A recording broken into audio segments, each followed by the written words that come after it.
Hello, everybody. It is your DM, Glenn Underwood here, also known as Maytag. And I am very happy to announce a couple of really exciting things for the final rule. The first of which is we now have an official Discord. We'll be talking about the Discord in the next episode, but links to it will be in the description of pretty much everything we put out from here on out, as well as on my Twitter page at May_tag official. So if you're interested in joining in, having conversations with us, talking, shooting the shit, just let us know and join that Discord. It's going to be a lot of fun. Additionally, we are about to launch a Patreon for the final rule.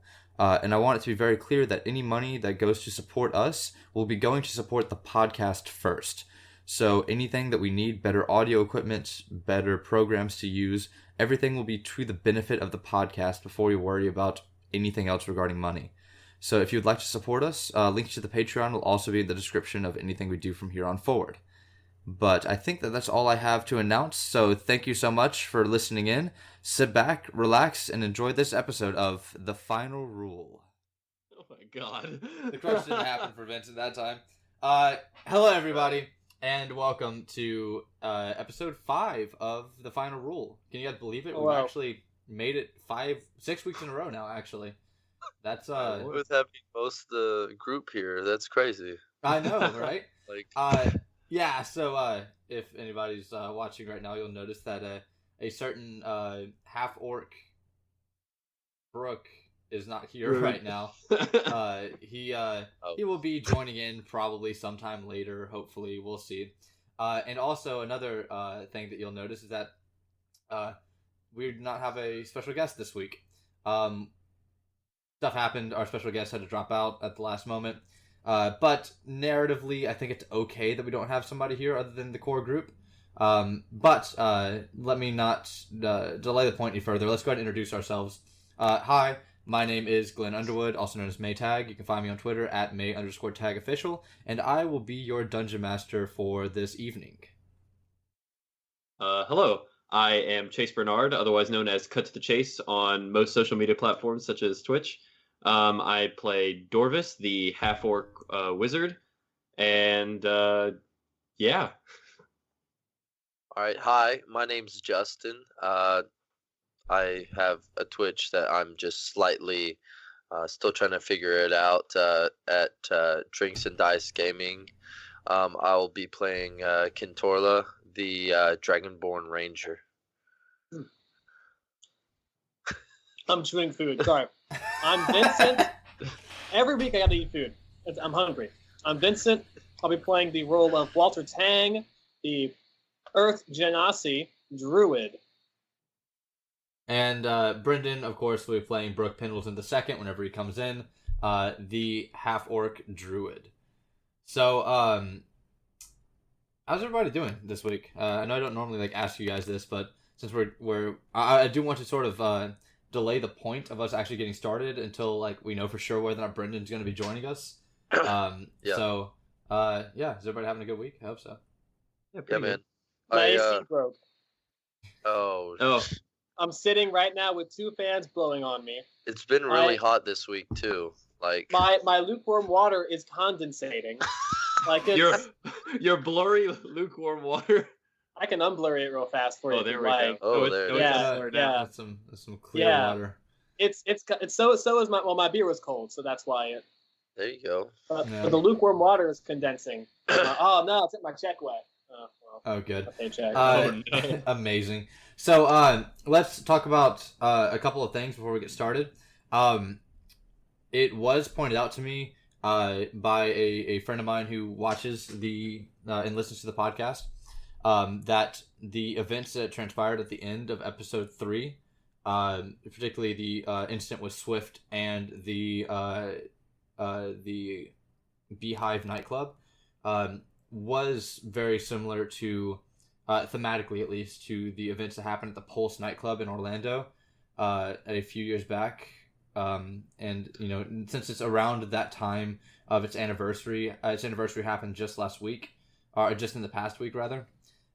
So I did want to point out that I will be going back and adding a trigger warning in front of that video, so that people who listen in the future will know that there is some sort of themes of like hate crimes and violence and stuff like that.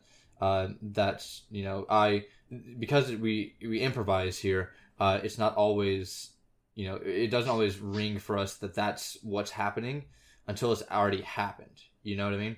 Like improv, sort of by its nature, we don't often consider the message that we're sending until after it's been sent.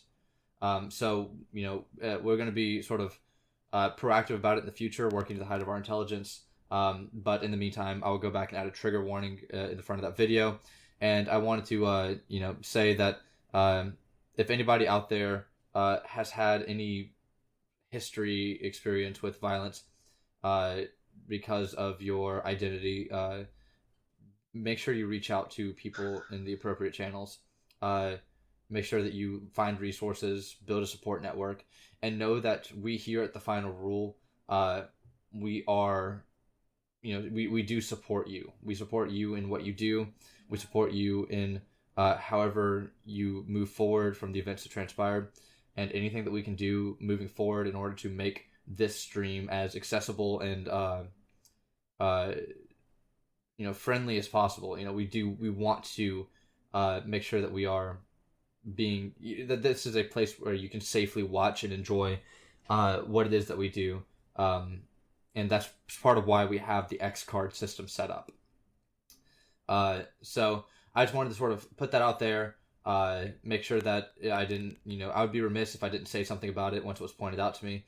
So I just wanted to go ahead and address that now.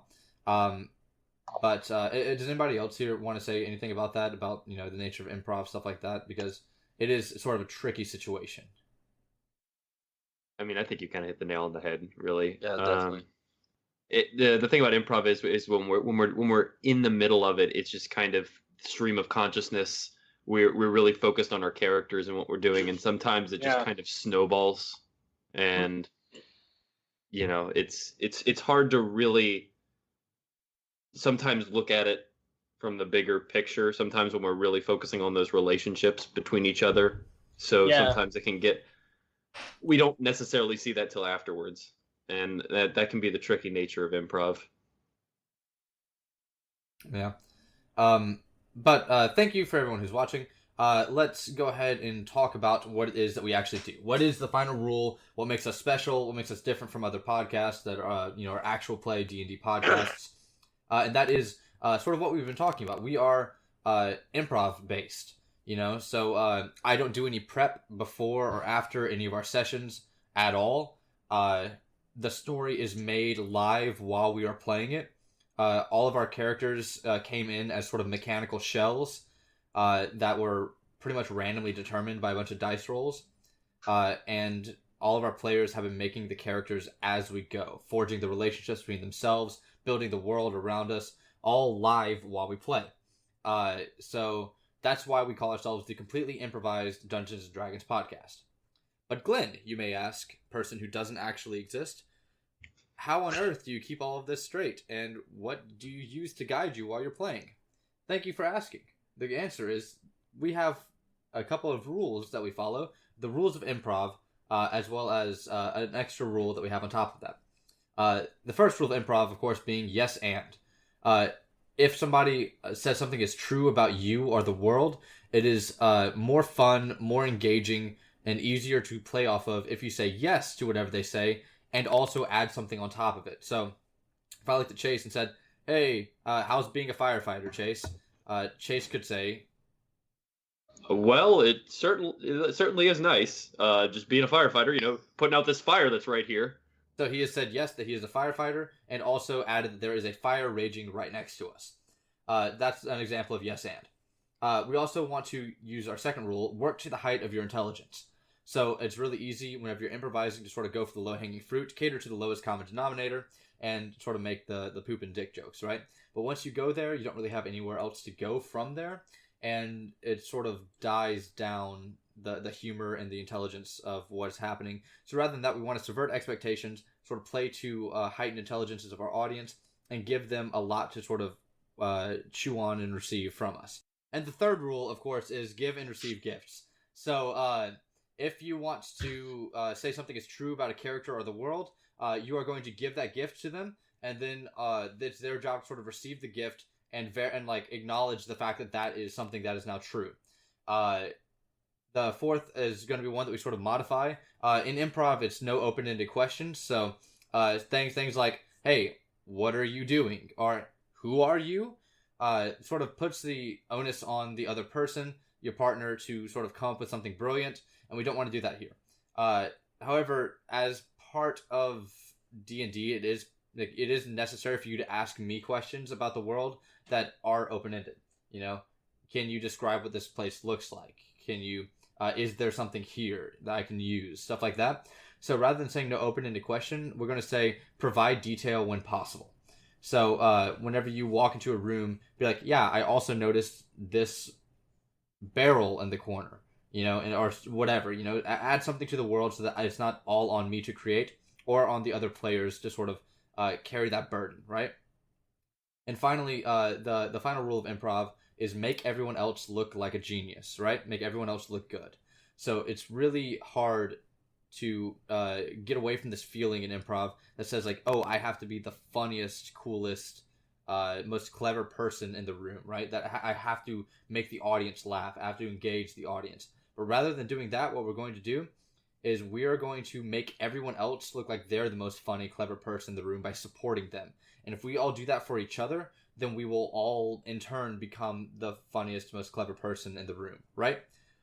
So, that's the 5 rules of improv. There is one other rule that we play with, and it, of course, is the final rule, which is rule 0, whatever the DM says goes.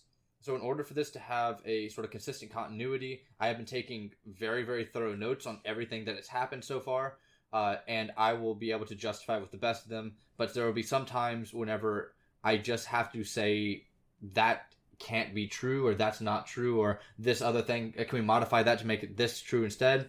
So we all sort of agreed that in order to make the narrative make sense, that this is sort of a necessary evil. So that's our final rule. It's whatever the DM says go. Rule 0 of any tabletop RPG. So now that all of that's out of the way and we are sure that we are still live, let's go ahead and sort of recap where we left off, right? We finally got some backstory on the characters, and we that was revealed through a psychoactive drug that you guys were forced to take in order to enter into the dank, right? The new dank. This is some serious peer pressure issues. This is probably it was real peer pressure. Real peer pressure. Absolutely. Yes, I'll die. And so you guys got to get really heavy and then express that heaviness through some amazing slam poetry. Our guest Mike Moss, of course, having what might be the best slam poem I've ever heard in my entire life. And we met a new potential bad guy in the form of Sistora, a lizard folk, a lizard folk poet of sorts, I guess is what we'll call him, who is currently chasing after the players who are running to get to the reservoir at the center of the new dank, which leads to the old sewers of who knows where. Right? That's more or less where we left off, correct? Yeah, deep in the dank. Deep in the dank. Deep in the dank. Episode 5, Deep in the Dank. Okay, so one more thing before we actually get started, or two more things before we actually get started. The first, of course, is consent role-playing is something that's very important to me, as well as everyone else who is playing here in the final rule. So in order to make sure that everyone who's watching and playing are having a good time and continues to have a good time, because at the end of the day, this is supposed to be fun, we have a system in place in order for us to make sure that if anything is particularly triggering or we are just uncomfortable to sort of listen to and not be entertained by, at any point in time, anybody in the chat can put a big X in the chat, and that lets me know that it's time to fade to black and move on from what we were doing.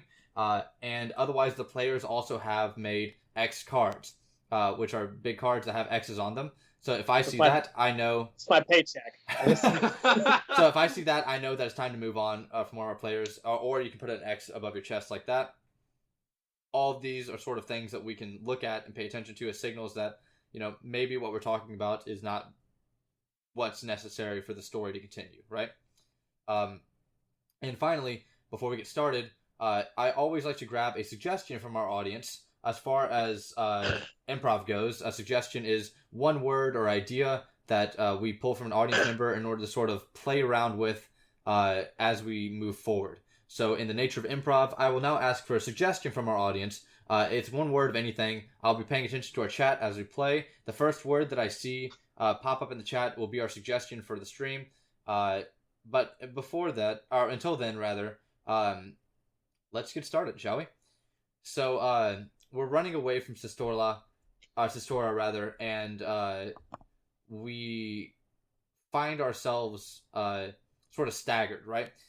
We know that the stage was close to where the reservoir was, but we're not entirely sure exactly which direction the reservoir is in. So it comes a time whenever there's a split to the left and the right, and you can hear the sound of rushing water coming from one of those two split areas, right? But because of the way that the tunnels are set up, the echo is making it very hard to distinguish between the two which one is the correct way to go. Okay. Could I possibly roll maybe like insight or something to maybe see what way the water's coming from? So or insight, would that be? I think insight wouldn't be the correct thing. Oh no, insight's here. more people. Right. Yeah. People Yeah. in the world that you understand, right? Perception. Maybe perception, investigation, Perception, maybe. Nature, maybe. Yeah. Nature. Life. What's better? Life. What's Could I go with Could I go with let's go with perception. All right, roll perception for me. I'm gonna roll also. For my Yeah, dice. that is a 7. A 7? Hold Yeah. on. You have no idea. Swine, by the way. Swine is going to be our suggestion. Oh no. Well, hey, can I roll thank you so much, perception? Whitney, for the suggestion. Swine will be our suggestion. I'm gonna roll for perception. We'll say that Walter, you can roll for perception. Go ahead. That's a that's a fat 8 right there. Okay, never mind. So yeah, neither of you know which direction to go in. It's really sort of a 50-50 shot at this point. Guys, we gotta make a decision. I'll go right. Let's go right. Let's go right. Let's go Right, all right, we're going right. We're going right. We're going right. All right. So, Ken, are you okay with going right? Are you going right, Ken? I was a little bit further in the back. I was like double checking to see, and I look and see them taking the right and the Y. I follow them, but after like we take several steps, I'm like, why am I following these two? That I'm the one that's supposed to be leading us here, and I just keep following. Yeah. So We probably should have guys- asked Ken.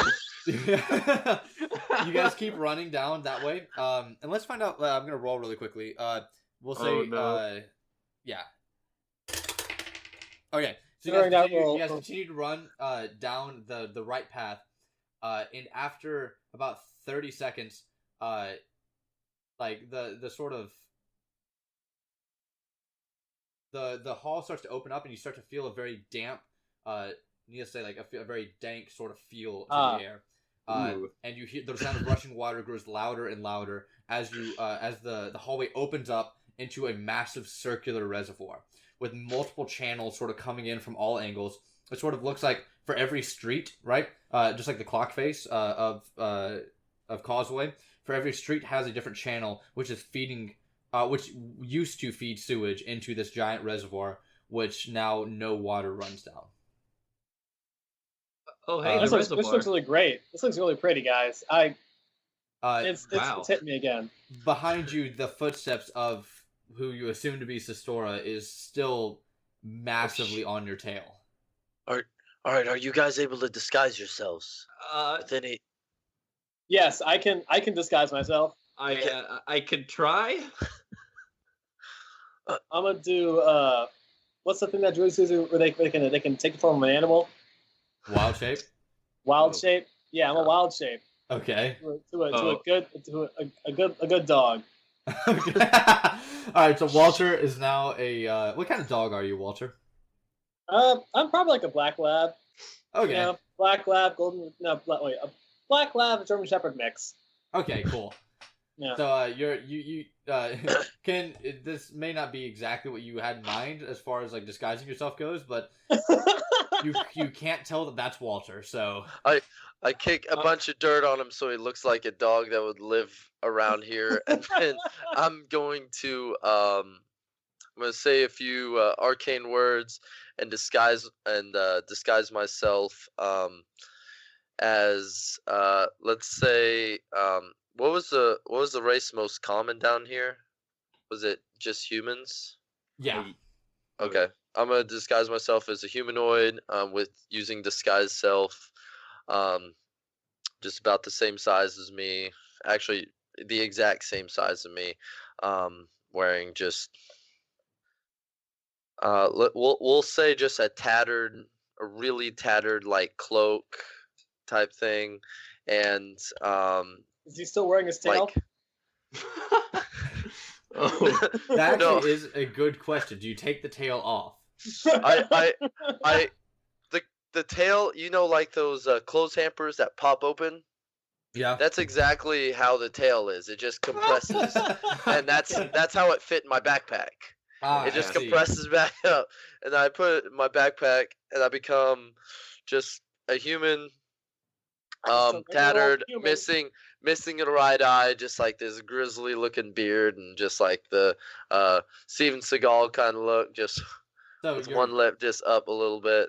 you're Sandor Clegane is what I'm hearing. I don't know who that is, but sure. The Hound from Game Yes, of Thrones. reference. Oh wow, yeah, yep. Haven't Alright. seen it. There you Yeah. go. Excellent. So now I have that visual image in my mind. So Ken, All right. you know that regardless of if you disguise yourself up here, the person you're looking for, if that they're going to be here, is going to be down that reservoir, Okay. right? Okay, Dorvis, what are you doing? okay. Is there vegetation? Is Art.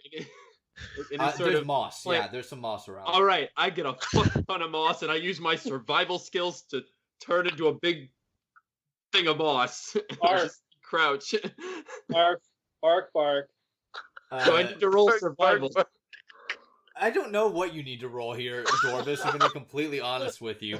I would say deception, but That every single time. That's Don't make me roll deception Okay. for the every time someone looks at you. Here's what I'll say. There's a fuck ton of moss. I will say that right now. You can cover yourself in moss if you cast reduce on yourself.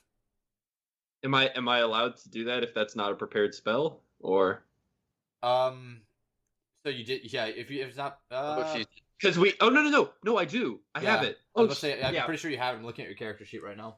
Yes. I didn't. Scroll. I'm still learning how this works, and I didn't have the page scrolled down. So yes, I will actually. I'm going to use reduce and hide in some moss. Okay. So you turn from a 3 medium foot creature tall. to a small creature. So small can be anywhere from like 1 foot to 3 foot. But I'll say there's enough moss around that you can gather really quickly and like crunch over to where like from like 1 foot you turn to like half a foot crunched over and like just cover like a ball of moss. Amazing. Torvis, if you want, like, just hide under my cloak. Arf, arf, I've got it. arf, arf, arf. Bark. All right.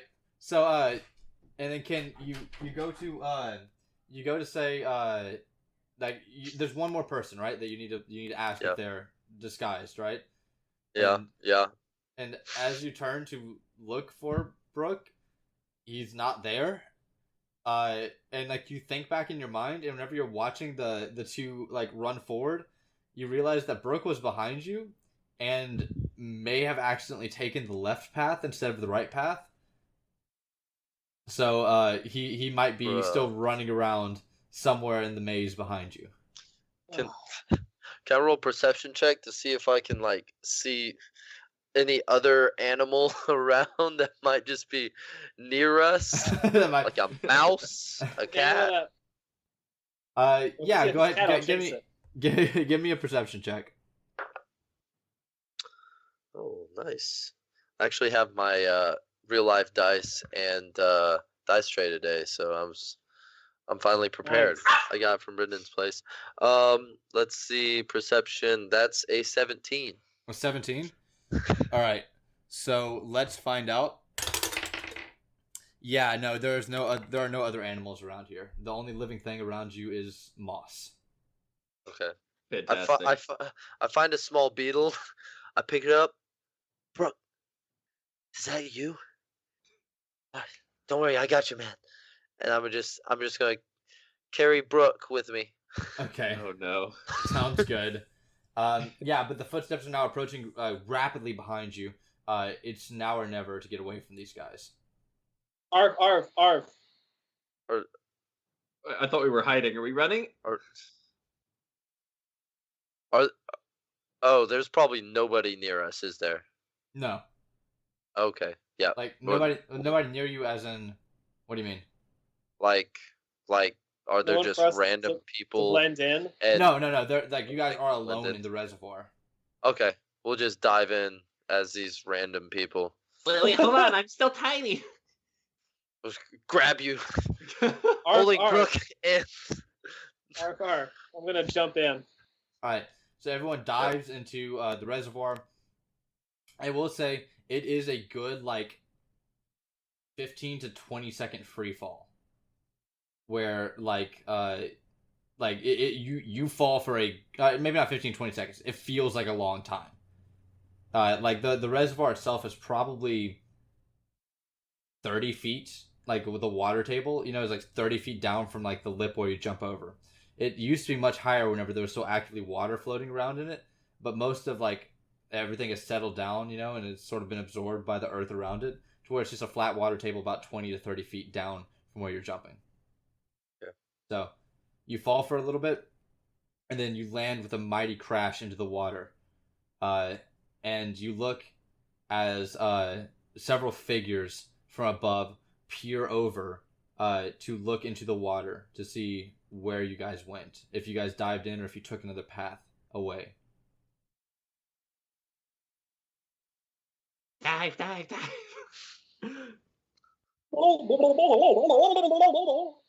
That's me swimming down Gotcha. as a dog. My So, sound Yeah, I'm gonna keep swimming down. I'm holding on for dear life as Kentorla has my life literally in his hands. Oh, right. I'm swimming. Oh, I forgot I grabbed you. Yep. I was about to say, how long does it take for a beetle to drown? I don't know, but every now and then I'm just blowing a little bit of air that's a into good my hand. pass. Resuscitate Brooke like I'm trying. Probably Alright. not Brooke, guys. Yeah, it's just probably carrying not a Brooke. random beetle. So, you guys, as you're swimming down sort of an angle, and you hit one of the walls, like the outer walls of the reservoir. And it's getting to the point where, regardless of how good your constitution is, you need to come up for air, all of you. Right now or at some point? Right now. Okay, I'm going back up. Can I roll a perception check to see if I can still see the figures looking over the edge? Yeah, go ahead. That's a 20, not natural. Okay, yeah, you look up, and if they were watching, then for some reason something compelled them to go away. There's nobody appearing over the edge anymore. All right. Yeah, I'm just gonna. I keep going up. I was already going up. Yeah. Yeah. I'm holding on to Kentorla. All right, so you guys all breach the surface. You crawl out onto the sort of edge, and it's sort of like it's almost like a natural cave down here. That's so there's the sort of hatchway into it, and then it bubbles out into a big oval shape where the water table rests sort of near the bottom of it. But there are gravelly shores sort of all around the water table itself that you can sort of make your way onto. I'll do that. All right. I'll make my way that I way. follow. I follow. Doggy paddling. Yeah. Yeah. So you guys all make it to the shore. You're coughing. You're spitting up water. That you sort of inhaled a little bit on the way down. And you guys finally have a break, a moment since the since even before the slam poetry, to actually just sit and breathe for a second. Nobody is following you. It's just you guys with the experience that you've had over the past, 24 or so hours, and you finally have a moment to talk to each other. Hey guys, that was rough. I say, still as a dog. Yeah, I agree. What? I didn't think you all would see the part where I beat up a guy. Like that's not what I was thinking y'all would see. Are you still trying to say this as a dog? Just No, ruff, ruff, ruff. Okay, I was gonna say. no, I'm pretty sure I'm saying this right. Like, I don't. Can wild shape animals still speak? No. No, I'm about to say, I don't You can't think. okay, speak so no, wild it's shape. just Walter. You're just barking. Doesn't It's sound just like bar- like what? But like Walter, I keep you. Walter, you need to not. no. You need to So change what? back. You're Change still a back. dog. I don't want to change Yo, back yet. hey, Walter, hey, stop barking hey, at stop us. growling. Stop Hey, growling, hold man. on. It's You're, okay. you're showing your teeth. Chill out. Walter. You're showing your teeth. Oh, I'm I not should gonna probably change back. enlarge right now. I'm not gonna change back. I'm gonna go ahead and Okay. turn off my spell so I can Alright. actually normal sized. Yeah, so in Contorla, you sort of like you're holding onto this clump of moss, and suddenly like it starts. Dwarves just starts to like appear in this underneath your cloak. Oh, Sorry. sorry. It's all right. All right, I go out of wild shape. I'm done. What I was trying to say was I didn't think y'all would see the part where I beat up a guy. That's like I'm not very proud of that moment in my life. It's I don't think we're proud of a lot of things we've done, really. To Yeah. be honest, we've all been kind of shitty. Yeah. Yeah, we have.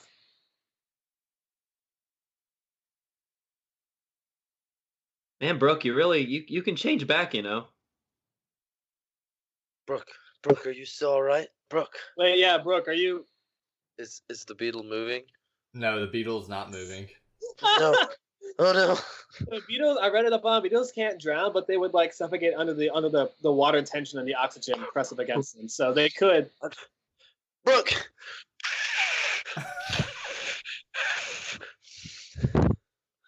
Just give him some room. Give him some room. All right. Just give him some room, all right? You do know that if hit points reach, all right, you know roughly, Walter, you would know this. If like Oh, hit yeah. points reach 0 in wild shape, you revert back to your form. Yeah. So if Guys, if he's dead, we would see him as you know Brooke Pendleton Brooke. second. Brooke. He's Hold he's on. Either, Brooke, hold on. Either he's well, if he was unconscious, he'd also go back. So I'm pretty sure. Hey, Ken, you can stop. Ken, you can stop. What?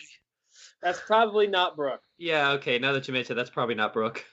You go out of wild shape immediately if you are unconscious. You know, on a scale of 1 to 10, reach 0, or say if there is some scale to determine, I don't know, health.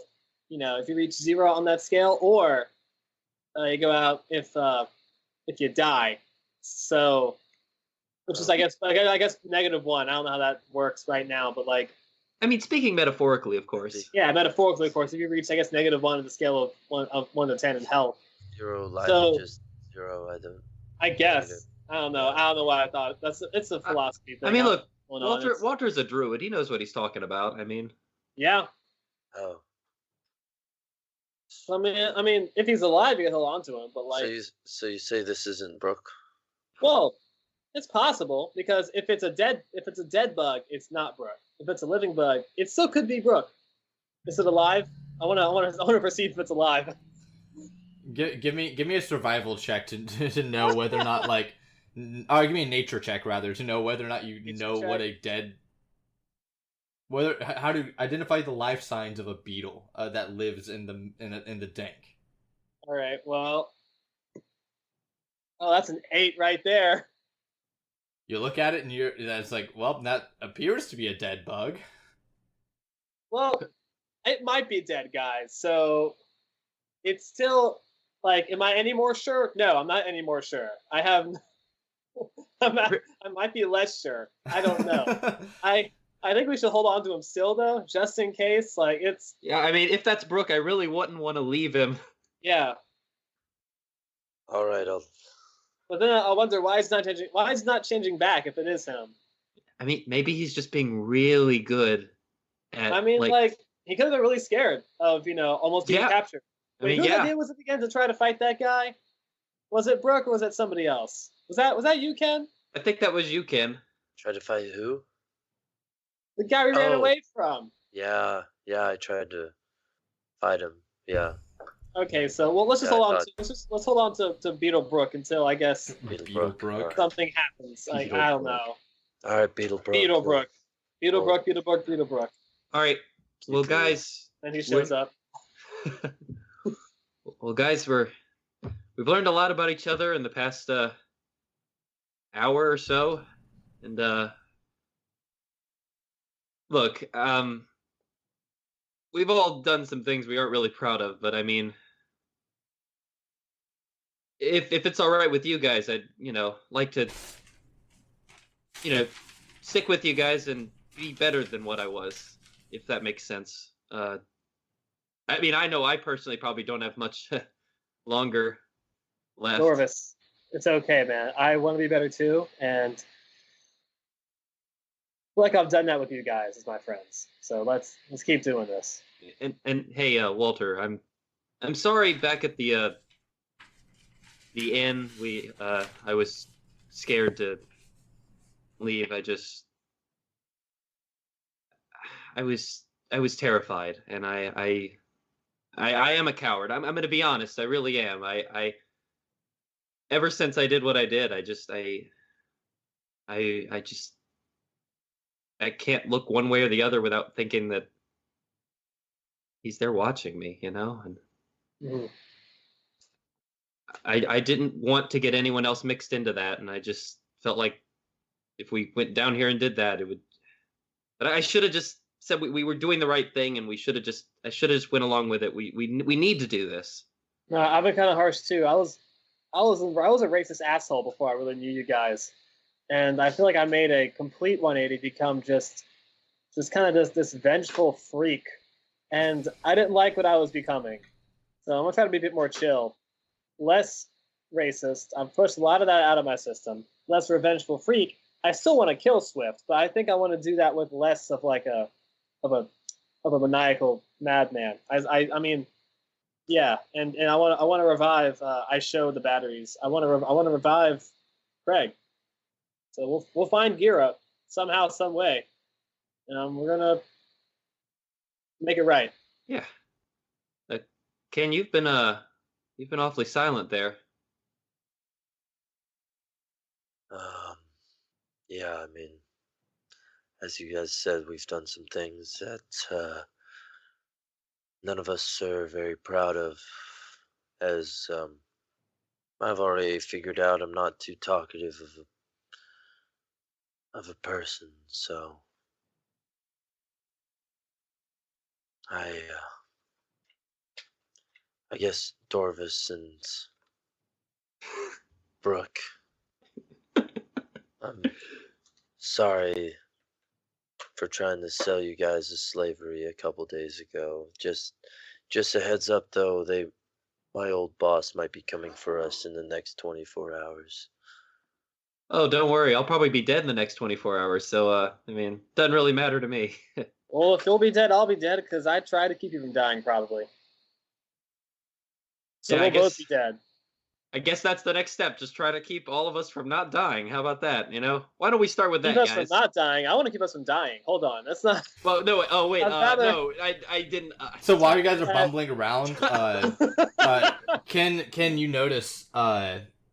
Because you have, I believe, the best passive perception out of. No. Well, technically it's Brooke, but out of everyone here, Ken, you have the best passive perception right now.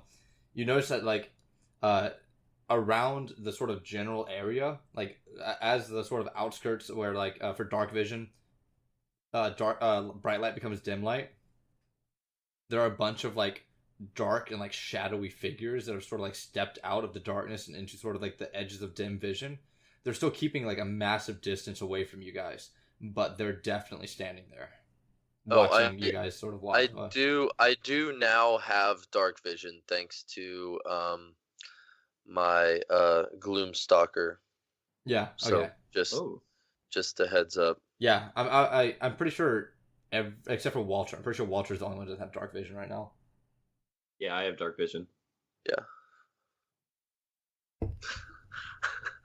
Walter's is just whatever. Yeah, it's pretty dark down here, guys. But yeah, can you notice that like there are things watching you? Well,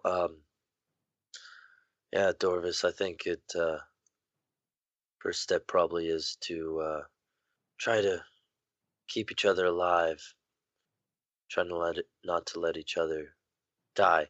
Speaking of trying to not let each other die, Yeah, what is it, Ken? Yeah, I'd like to hear this. I think there's humanoids maybe that are watching us from the darkness. I immediately turn and like look. So Dorvis I want to look. Also. It's just like it's just a reflex. I don't even. I think. Wait, maybe as I'm like turning my head to look. So Dorvis making no effort to hide the fact that he's now turning to stare at these people. Makes a very like broad sweeping motion and like looks over and is just like, yes, I see. There are people watching. I'm gonna turn to look also, but I can't see them. So yeah, you can't see much here, Walter. Yeah, I don't see anything. What are you talking about? I turn my head back. Yeah, there's definitely people watching us. Dark vision, gotcha. Okay. I mean, I've never been too specialized with. Well, I'm guessing this is probably the Underdark that we're in at the moment, and the Underdank, as you will. Yeah, I'm about to say, we are in the Underdank. That is what. What's the Underdark? I never heard of this one. Get your nerd games out of here. It's so less regional. This area, probably the Underdank, I guess. Sorry, but. All right, so. Never been down here before. There are very dangerous, very advanced humanoids down here, and very dangerous creatures. So, well, I've heard of them. Well, guys, what do we? The swine folk. The swine folk? I've heard of them. The swine folk. Yes, heads like swine, bodies like humanoids. Wait, I thought this was where the people of the old dank used to be. Are swine folk like another portion of that? So at this point, one of the like shadowy figures is starting to like move away from the group and like approach you all. It doesn't you don't hear footsteps, even though it is like a gravel beach that they're walking on. Like traditionally, you'd hear like the crunching of gravel underneath the footsteps of whoever it is that is approaching, but in this case, it is just silent gliding over the sort of stone beach. Guys, we gotta watch that. I've been told a lot of racist shit, but like this is probably the most. It's not racist. It's just true. These guys are just ruthless, savage beings that will probably kill us, skin us, and use our bones for toothpicks later. So. Well, let's go. I want to get out of here. Dorvis stands up from the sitting position. Do you think the new dank turned the old dank into swine folk with their magic? Dorvis sits back down a little bit. Like, I mean, there's many different possibilities. I mean, maybe they're, is this an old tale that you know of? I mean, he's kind of approaching us now, so I guess we can't contemplate it too much now. We should probably go. Hi. No, what? No, don't say hi. You just said that's how they get you. That's how they get you. The figure stops and just like, kind of like the sort of like shadowy cowl that's like obscuring the face, sort of like glances around, and like sort of like looks over and like looks back to the group, and like looks back at you guys, and just like you hear, Oh God. Well. Guys, I didn't like that. He sounded like he was really close to me, but he's actually really far away. I don't like that. That made me feel really. So I didn't know they could talk. All I've heard about swine folk is that they don't. They're evolving. Wait. Oh God. Oh no. Or I'm just speculating. That may not even be entirely true. I don't know what swine people are until you just talked about it. So. Did you say more than just hi?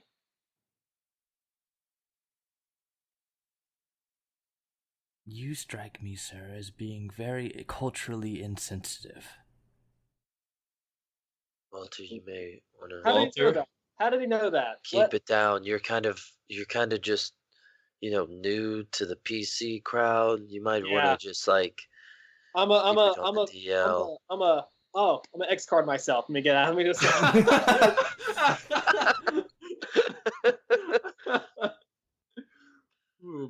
As the swine person shows me an X card, I say, "Walter, stand back," and I like, all right, you This gotta is go. Walter's X card. So the figure's gonna like continue, like start like cautiously approaching the group again, and like as it gets closer to you, can you do you know have you ever okay, so this is a really weird, like a very specific phenomenon that hasn't happened to like a lot of people, but those who it has happened to is going to know exactly what I'm talking about. Have you ever been in the middle of a crowded place that you've never been before, like or like not around frequently, and you stop and you go, I know someone here, and you look around the crowd and you pick out somebody that you like used to go to school with, or like that you currently go to school with. Like it's like the sensation of being in Disney World and just stopping and going, I went to school with you. Just somebody that's just like in the crowd, right? The law of large numbers just dictates that you're going to know somebody there. Ken, if you don't know what feeling I'm talking about, trust me, it's a thing. It's happened to me before. No, I believe you. Yeah, but That Ken, all the time. you Always happens to me. that's yeah. Well, there you go, Vince. You are getting that feeling right now. All right. As I kind of just look and just kind of catch that feeling, I kind of squint my eyes a little bit more, just kind of blinking a few times because this being able to see in the dark thing's still pretty new to me. Just seeing like in black and white, and gray tones, and I just kind of squint a few times, and I drop my disguised self and just keep looking intently. And the moment you drop your disguised self, the figure stops approaching, and you just hear. And Dorvis and Walter, you don't hear this. Okay. This is being communicated through the whisper spell, so only the target hears it. And can you just hear, Kindorla, what brings you back to me? And like now that's being communicated through a whisper, like there's no mistaking it. This is one Johann of your Vanderschmidt. Johann Vanderschmidt. Okay. Oh, is that you, Johann? The contact of my old mentor. Is that a whisper back? Because you can reply back Just whisper. Can't shouting you? back. Yeah, you can reply. You can reply to the whisper spell Yeah. without having a whisper spell. Um, Do you say that no, out loud? I'm actually gonna just say it because I'm just gonna speak it out loud. Just Yeah. So I say, Yeah. your mentor's a swine person? What? the figure's going to like Oh, God, yeah. it's almost like pulling back a cowl, but there's no like actual fabric for them to grasp.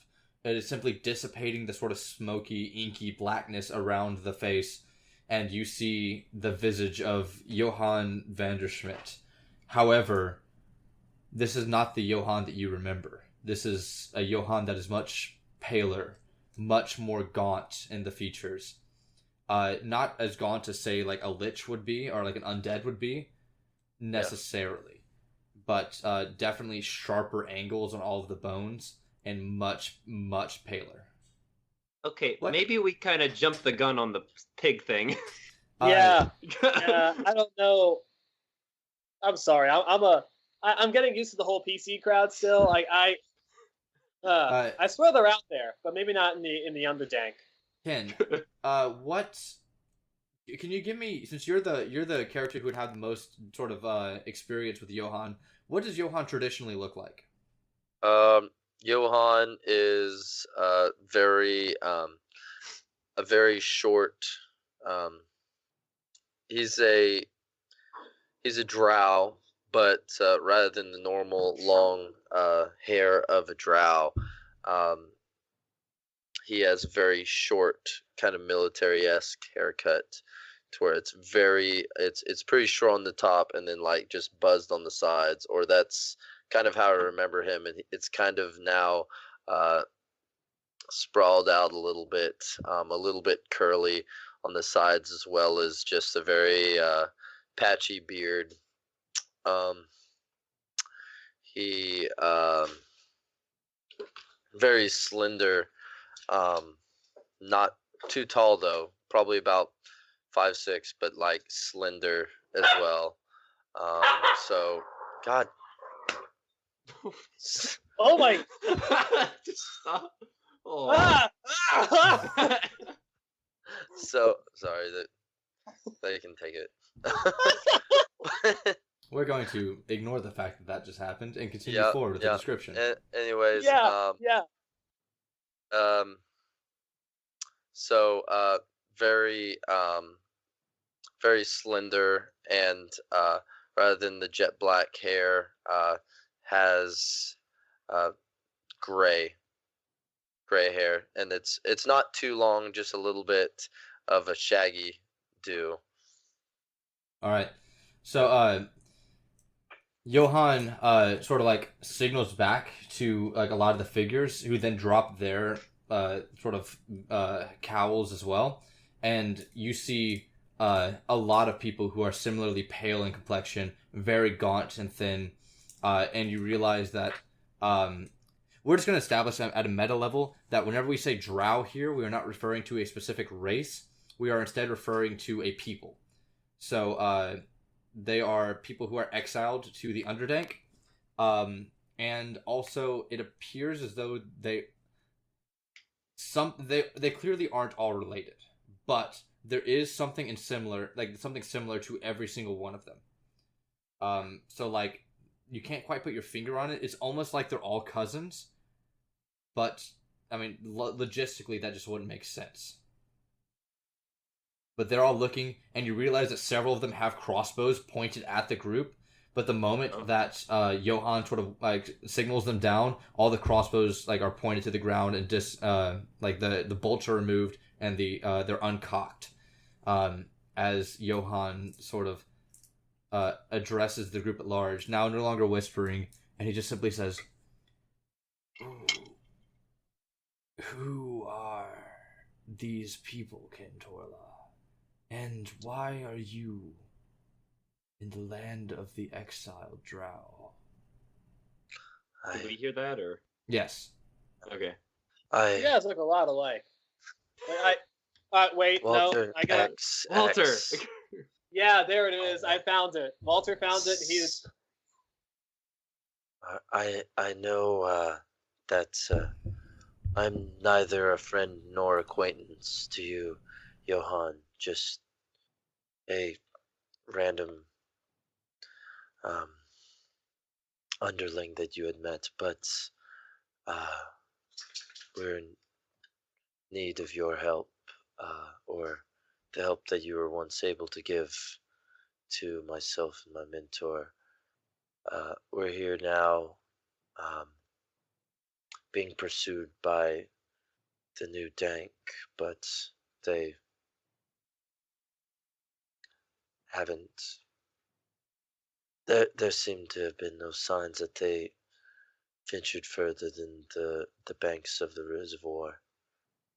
Kentorla, look around you at the empire that all of my work has built, and tell me what you see beyond rubble and ruin that could possibly help you in your endeavors. Got a good point.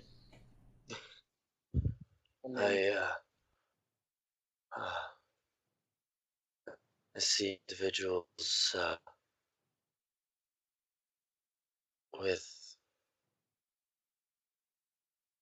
ancient intelligence and internal strength that a lot of those on the surface does not know these days. You have an eye for the unseen, as you always had, even under your master. However, my strength is greatly diminished, and these people look to me as a leader. What would you request of me that I could possibly offer you?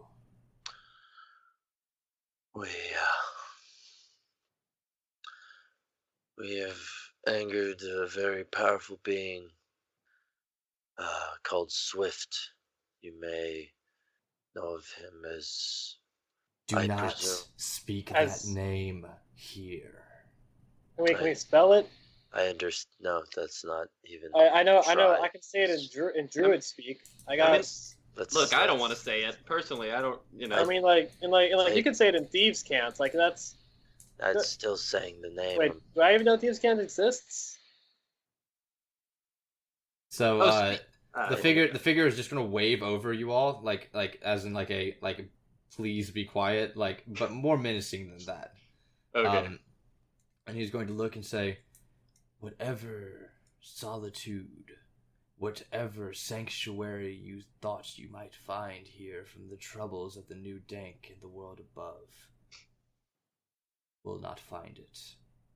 I suggest you sanctuary. leave. We're not looking for sanctuary. We're looking for strength. Strength that can't be found by anybody but you, Johann. I see that though you have experienced much, Kentorla, you are still unwise to the ways of the world and the people who inhabit it. I will grant you shelter for 3 days. See if you can find what strength you believe to be here, but know that you will be sorely disappointed when your time here is up, after which you will be considered as the above-worlders are considered here, a prize to be gotten by our most skilled hunters in order to bring us supplies and meat to feed on. Do you understand me? Ken, I don't like that. Did he just say that? So Yes, I understand. No, I'm already being hunted once. I don't need to Wait. be hunted again. I don't want to die yet. Like, it's not. So Wait, I'm being hunted twice. Now I'm just being gonna hunted walk 3 away times. from them No. just with a grin on my face. Ken, don't walk away. Ken, don't walk away. I don't want to die. Ken, wait up. All right. So, Johann's going to sort of lead you through the pack of cloaked individuals, and as you sort of walk through, you see faces that are young, old, some children, women, men, people who appear to be somewhere in between, all starving, all sorrowful about their current existence, and many with just the hint of rage right behind the surface at looking at people who have really anything that they could want in comparison. Ken, But they're all listening to what Johann said, and it appears as though they will all honor his wishes for you. Ken, I don't know what you expected to find down here. Maybe this wasn't such a good idea. This is the only place that Swift doesn't have eyes. You think this isn't a good idea? All right. So he doesn't have well- eyes for 3 days. Then what happens? We go back out there. We just prolong our destruction if that's the case. Yeah, exactly. I mean, There are other ways out of this city underneath it. Okay. So we get out of the city using pathways here, and we go to a different town, somewhere else, different city, some kind of like we just leave. we just came down here, and then we're just gonna go back up and leave. I mean, like, I mean, I'm on board with leaving the city, like getting out of Causeway and going somewhere else and getting better and coming back and then killing Swift. We did. Well, excuse me. I apologize to everyone else. Walter. We did come down here looking for strength.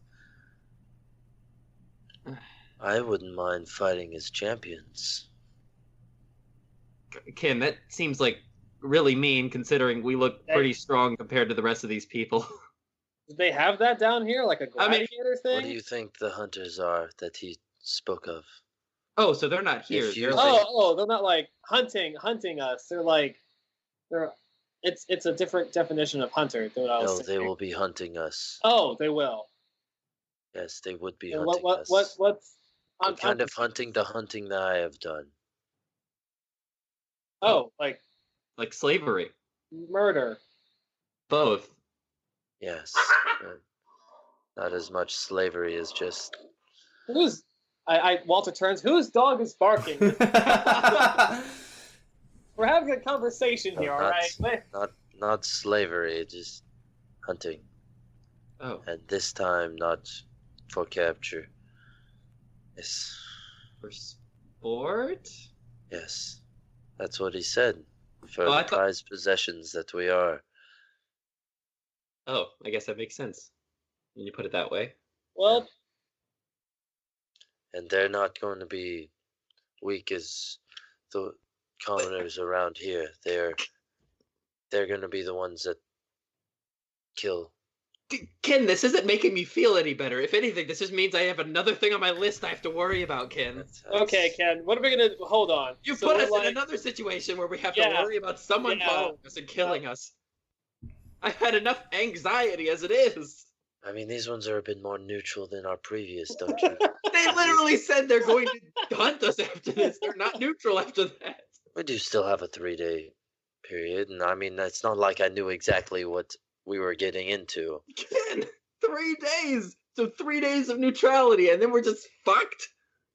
Even if we leave here, we're fucked, or if we stay here, we're fucked. They may chase us out of the Underdank and into. So then we prolong us being killed by New Dank, in lieu of being killed by later both New and Old Dank.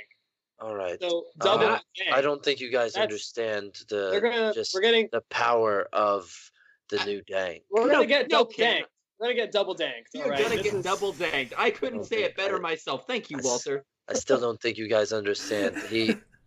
He was able to suck the souls out of an entire gathering. Still, I mean, you said a bunch of hunters are going to come after us. I mean, that's. Do we trick the hunters to also hunt SWIFT? So you guys, while you're having this conversation, you're being led through a couple of different caverns, and then eventually whenever Vincent, every time that you make even the slightest reference towards Swift, the entire party that's gathered around you just turns to look at you, and you see their eyes start to glow slightly red, and then they fade back down, and they look back away, and especially whenever you imply, even though you're not outwardly saying it, that they can't spell, it glows a little bit brighter than that. Walter! Walter takes out his X card, looks at it himself, and yep, there it still is. It's still there. But you guys are eventually led to this big clearing and opening that is a cliff face leading to what used to be a waterborne channel cavern that was cut out of stone, right? So everything's very smooth, and it looks like there's the makings of a makeshift town sort of in the center of it. It's nothing if you've ever read R.L. Salvatore's Underdark series with The Legend of Drizzt, the first 3 books, Minso Baranzan.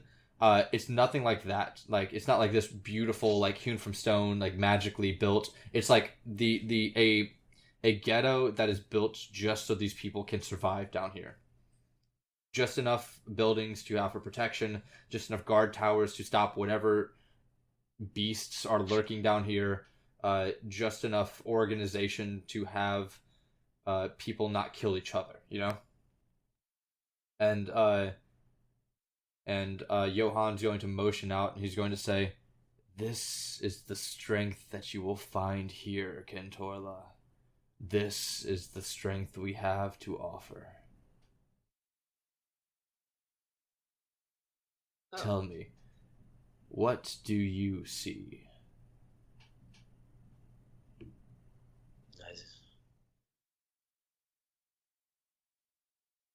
see a one strong community that's almost been given up.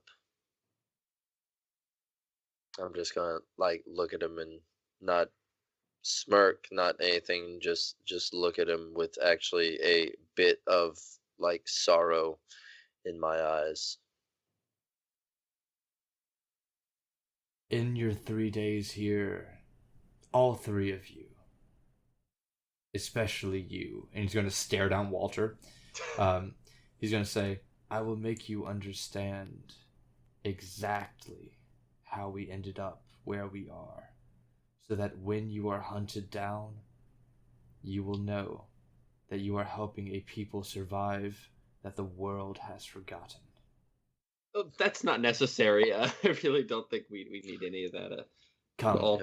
you will stay with me tonight. Oh, okay, great. And he's going to lead you down the sort of a winding pathway to the down the cliff face, and he's going to bring you all to a sort of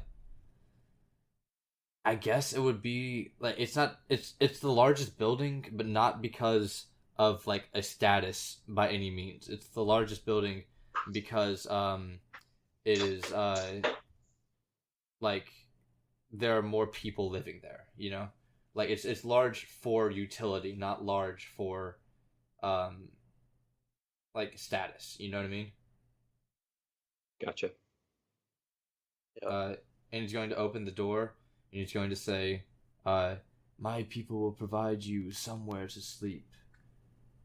But in the meantime, you are welcome to our shares of food if you can stomach it.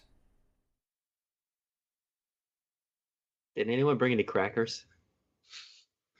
I brought. Oh, they're crushed. I must have sat on them. They're kind of crummy right now. You forget about it, Walter. It's fine. Are you sure? Like they might. No. They're still. You can still see it's still closed and the salt's in it. Like it's not. Oh, it's all toward the bottom actually. We may need to save it over the course of these 3 days. Just don't worry about it right now. It's. All right. Let's. So, I'm going to give you each one thing that you can do before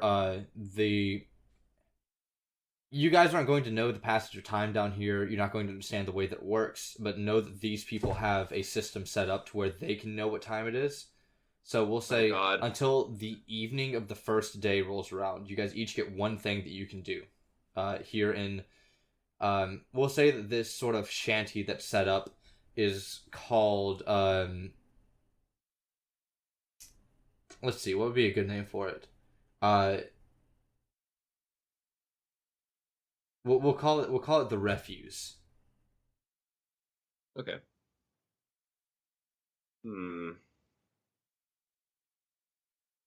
I think we may have lost Vincent. I think Vincent is frozen. Vincent, if you can hear us, oh, there he is. So he's back. There he is. Yeah, that was a beautiful face that was making. Your face is amazing. Okay. We'll start with you, Walter. Walter, what was your city called again? I missed what the shanty was called. That's the refuse. The refuse. Okay.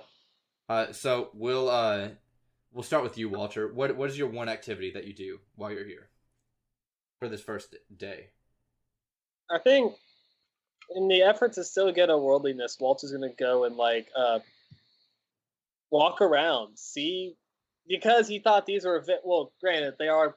Walter thinks they're going to kill him and scrap him anyway, but he didn't see that they would have a rich culture, from what I mean, as much as they can have in the Underdank. So he's going to walk around and see how these people work for what he can. Yeah.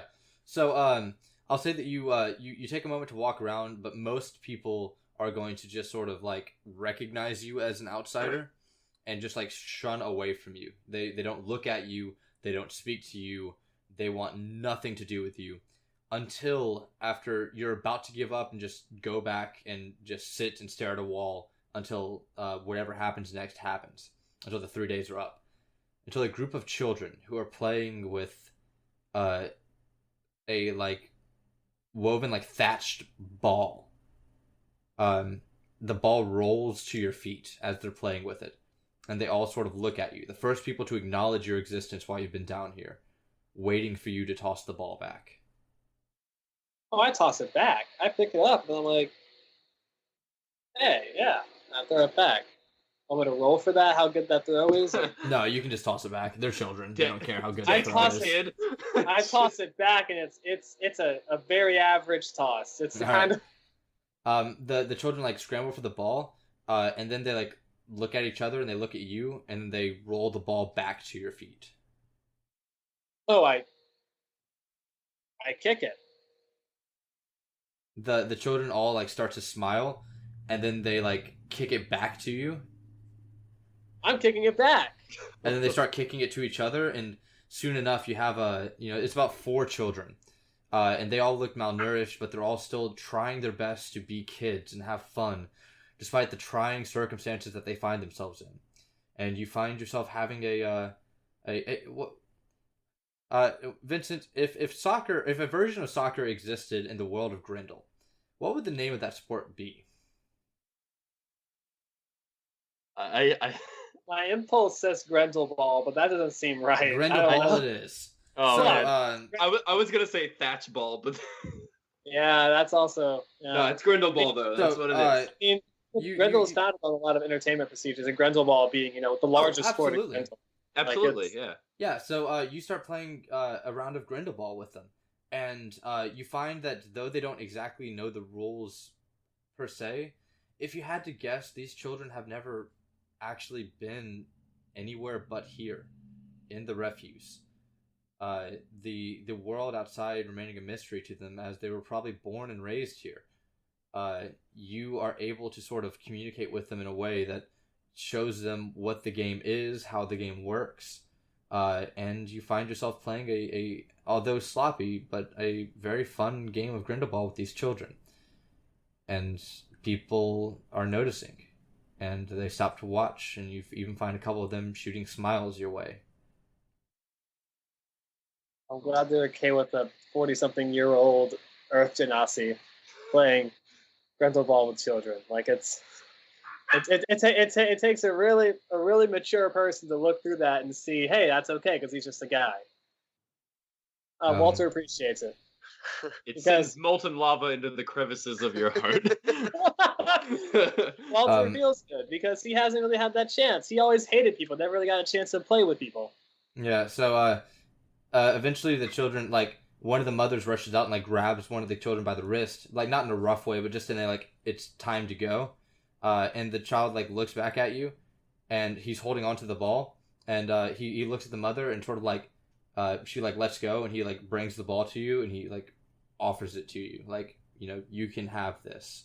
I take out my bag of my cracker crumbs. I say I kind of sat in it earlier, but like, I mean, I want to give you something if you're gonna give this to me. I wouldn't feel right. Oh. And the mother, the child looks at you and grabs the cracker and hands you the ball. And he's going to look at you, and he's going to do a gesture. So that's going to be one of the things that all of you notice, despite no matter what you do here, is that most of the communication done here is not spoken unless it absolutely needs to be. So the children are raised on a form of like sign language.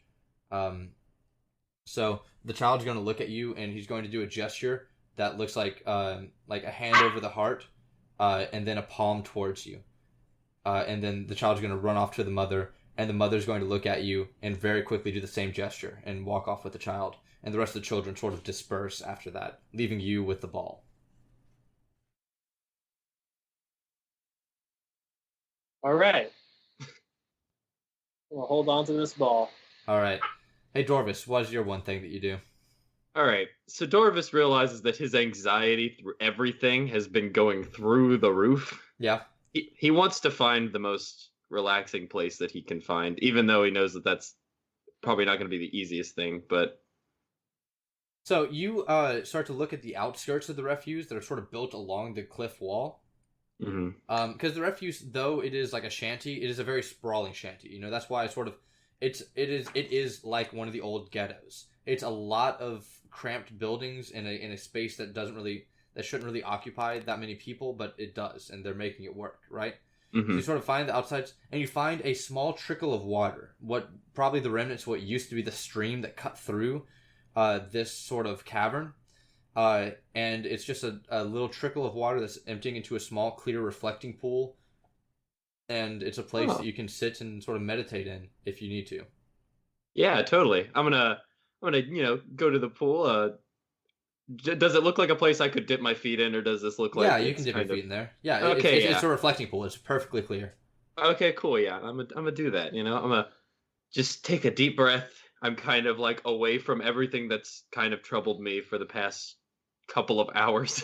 um, and I just want to meditate Okay. and, Yeah, so you sit and you meditate for a little bit, and after about, it feels like roughly an hour. Whether or not it's actually an hour or not doesn't really matter. It feels like Mhm. it's roughly an hour. You hear someone dip their feet in next to you, Ah! I look. and you turn, and it's a young drow woman. Young as in just entering into like adulthood in age, so maybe like 18 to 20 or so. And she just like dips her feet in, and she like sort of like looks at you and like sort of flashes a smile and like kind of stares straight ahead, and you both just sort of sit there like next to each other, sharing a silence for a little while. And then eventually she sort of like, and like every now and then she like sort of catches, like you sort of catch a sideways glance in your direction. And then eventually Uh-huh. the woman is going to go, you look like you're someone who's always running away from something.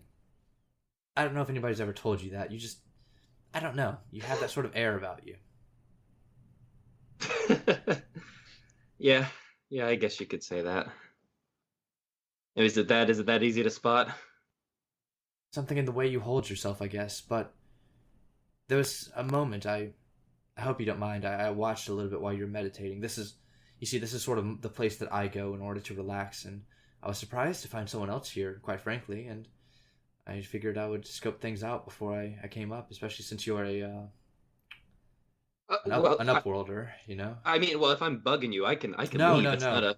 By all means, as far as I'm concerned, we're all outsiders here. Yeah, yeah.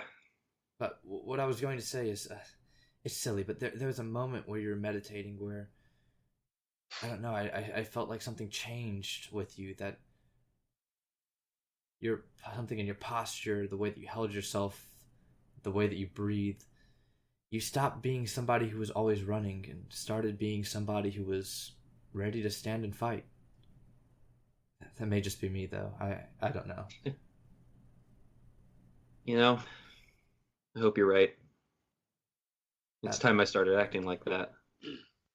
my name is Stella, by the way. Oh, sorry. My name's Dorvis. He goes out to shake a hand, but he's like not sure if you shake hands or if She takes your hand and gives it a Uh, light shake. okay, And cool. she says, I always like it here because back there's all this hustle and bustle just trying to survive, and people lose track of what's really nice, which is that even if we only have a little bit to live, sometimes it's the small moments that make that little bit of time worth it, you know? Yeah. No, yeah, I totally get what you mean. What are you I running from, some Dorvis? What am I running from? A lot of things. Be hard for me to list them all at one time. Let's just say I did something bad, and I wish I could have changed it, but I just I'm I got so scared I just started running, and I guess that's the only thing I know how to do now is run. Back there, over half the people were former murderers and crooks, robbers and arsonists. They've done everything under the sun. I bet you couldn't top half of the stuff that they've done and the people that they've hurt, and yet here we are, and we're all living together, and I don't see any of us complaining. Yeah, I guess that's true. Um, It's kind of nice right here. yeah, it is, isn't it? And you guys sit in silence Yeah. again for a few more minutes before she retreats her feet and she says, well, Dorvis, I hope you find the strength to confront what it is that you're running from, and I look forward to seeing the day where you stand strong against it and you discover that sometimes running is, well, more of a waste of energy than standing to fight. And she sort of giggles and like walks off. And then before, yeah, wait, yeah, no, what were you gonna say? no, go ahead. Oh, yeah, he just said to me, I was like, wait. So he just goes ahead and gets out and goes over to her. You sound like you used to run from something. Could just be nothing, but I mean, am I wrong? Or Dorvis, everybody has something to run from. But sometimes people just... Sometimes you discover that you're just not very good at running. And then she's gonna turn, walk off. see you later. Stupid. Do you return to the reflecting pool? Yeah, he goes to return to the reflecting pool. You sit and you try to meditate again, but you keep finding intrusive thoughts sort of entering into your mind as you go to meditate that stop you from being able to like find that moment of zen that you were able to find before. And just briefly, whenever you open your eyes before you leave, you swear that you see red eyes staring back at you from the pool. But you blink and they're gone. Okay, that's my cue. I think it's the time I get it. I go walk back to the to town. All right, Ken, what do you do? All right. Ken's gonna just kind of walk around and observe, just the condition here.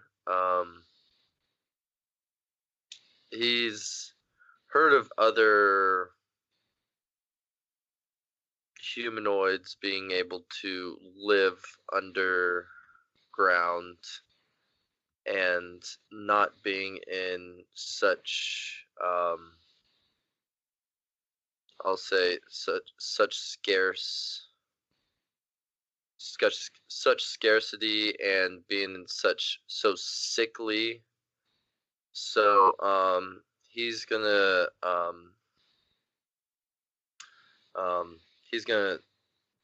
cast ritual detect poison and disease. Okay. And it pulling out a yew leaf and just kind of sitting there for a few seconds, swirling his hands around and speaking words that he doesn't even know the meaning of, and a 30-foot feeling if there's any like poison or disease that's affecting the residents here. Yeah. So here's what you like. I haven't actually talked about the way that magic works in this setting. So this is what I'll say. Like, imagine that all magic worked on a circuit board, right? Like everything was circuitry. In the body, there's magical circuitry that some people have, some people don't. Some people it's more defined, better pathways, and some people it's just raw and like sparking off of them, right? And even the planet itself has this magic circuitry running through it. And that's what ley lines are, right? Ley lines are the like the resistors and the capacitors that sort of draw this energy into them.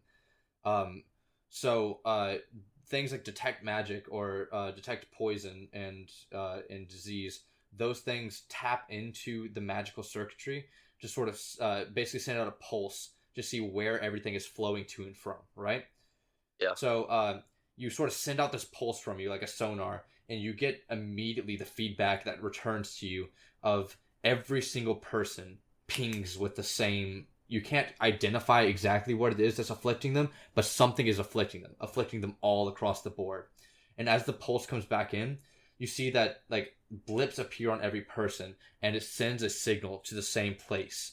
A rather large building towards the center of the refuse that is sort of appearing to be channeling through this disease and poison from everyone.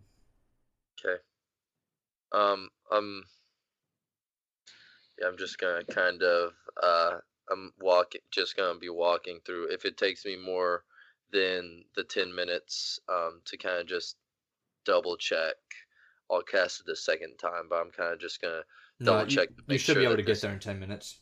Okay, I just want to kind of just make sure that this is the strongest source because it says, yeah, identify kind. Yeah. All right. Yeah, without a doubt, this is Yeah, it says this is this. location of poison, poisonous creatures, and disease within 30 feet of you. Yeah, this is definitely it. Is absolutely where it's coming from, or Okay. something. It definitely is associated with whatever's ailing these people in some way. Okay. Just quick question. It also says I would also identify the kind of poison or disease. Would that work with this thing or not?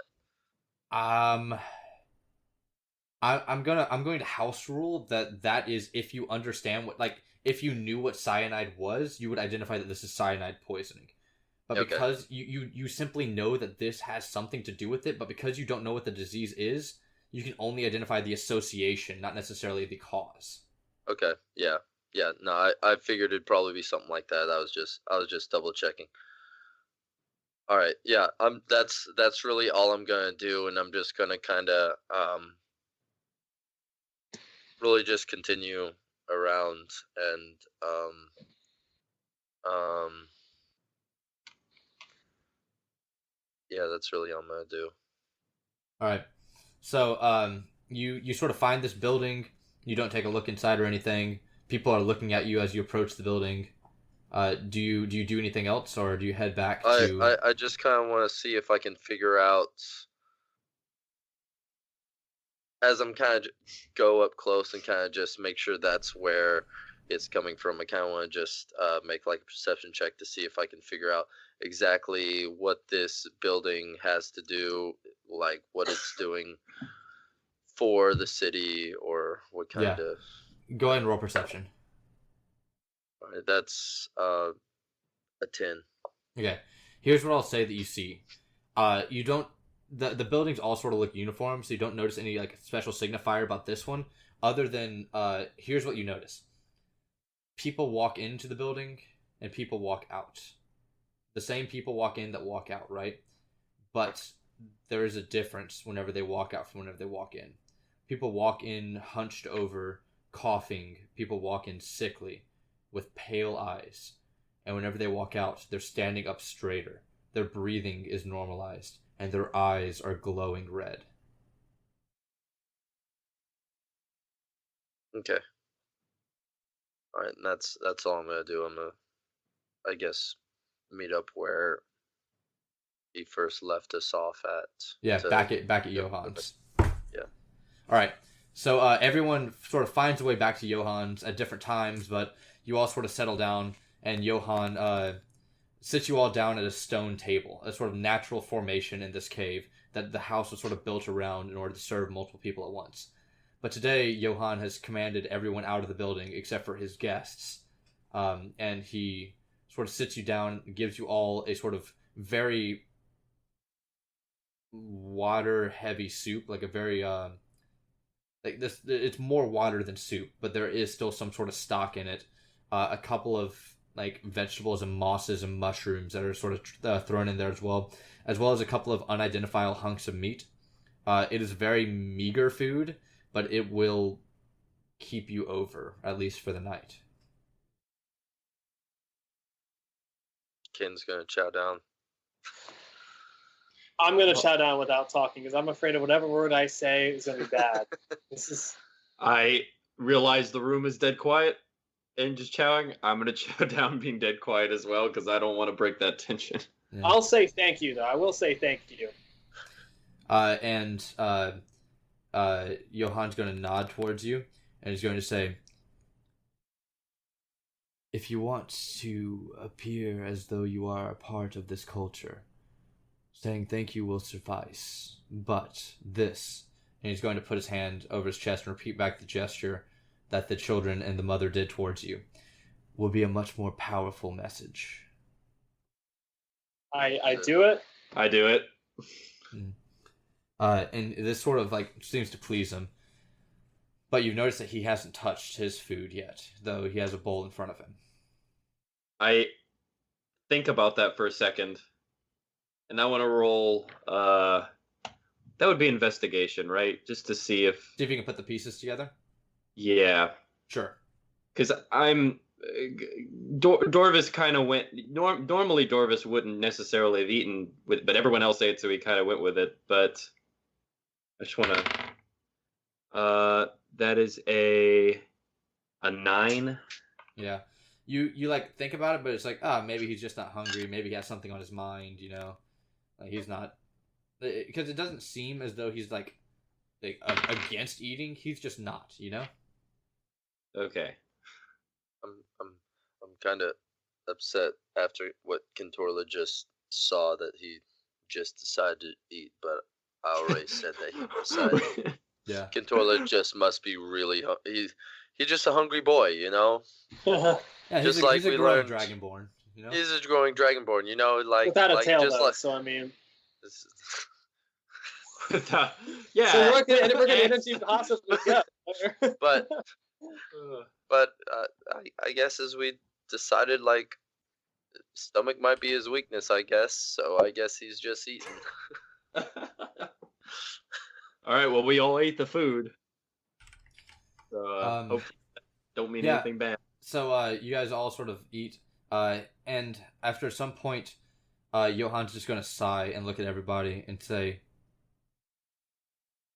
"Your presence here has upset many people. Many people that I would prefer to be still on my side. For some, you have sparked a sense of hope that maybe this is our chance to return to the outer worlds. For some, you are a bad omen, dictating our fall from the meager civilization we have had. I do not hold any of this against you, but I hope you understand that this weighs very heavily on my mind, as well as many of our citizens."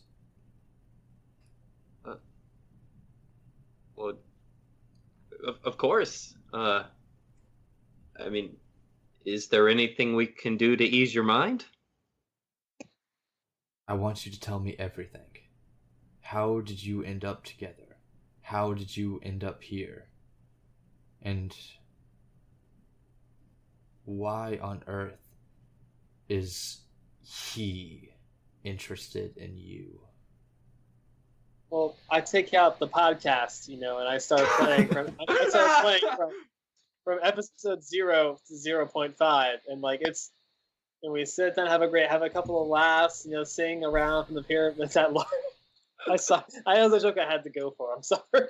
No. You ever heard of the Final Rule podcast? We can. It's somewhere in an alternate universe. Out on Twitch, Spotify. It's Spotify. You've heard those, right? Spotify. Well, So who's on Ghrehndhehl on? I hate Ghrehndhehl.